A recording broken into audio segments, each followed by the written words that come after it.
Hi all, welcome to Health Hims channel. So this is part 2 of menopause. In this video I will be explaining you about some of the Ayurvedic herbs which are very helpful in treating menopause. So in the previous video I had explained you about the symptoms of menopause, and in this video for every symptom what are all the beneficial Ayurveda herbs which are available will be explained. So let us see them one by one. We know that low levels of estrogen in the blood slowly progresses and leads to menopause. This may lead to a range of symptoms and signs in our body.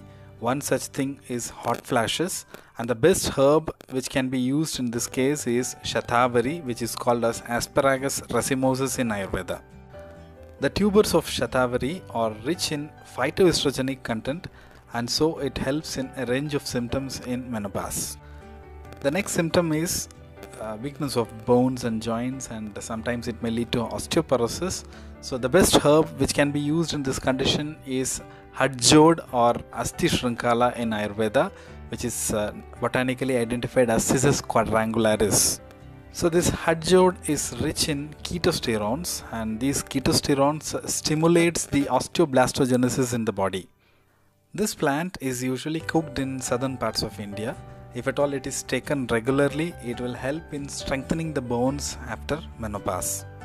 The next most common symptom is insomnia or sleeplessness, and some may also have mood swings, and some may suffer from stress or depression. The best herb in this case is Ashwagandha, which is identified as Withania somnifera. As the name indicates, somnifera means that which induces good sleep. So Ashwagandha helps in reducing stress, and also it strengthens the body and helps in maintaining a sound mental health. Next sign is increased body weight. A few women notice a change in their body weight after the onset of menopause. So this may increase their chances to develop heart-related diseases. And the important herb which is helpful in this condition is Arjuna, which is identified as Terminalia arjuna. So the bark of this tree is usually made into a Kshira Paka, which is actually cooked along with milk, and it is consumed. So consuming it in this way helps in checking the body weight and also reduces the bad cholesterol in the blood.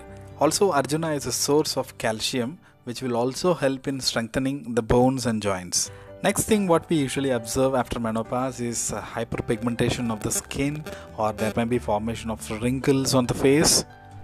The best herb which can be used in this condition is Kumari, which is identified as Aloe barbadensis in Ayurveda.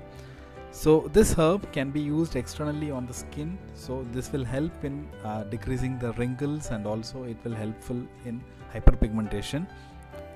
As the name indicates, Kumari, it helps in maintaining youthfulness. So this can be even consumed on a day-to-day basis. So that's it, and this is about the herbs which are very helpful after menopause. Hope you enjoyed this video. So in the next part of the video I will be showing you how to make a recipe at home which can be taken in order to maintain a very good health post menopause. Thank you for watching. Till then, goodbye.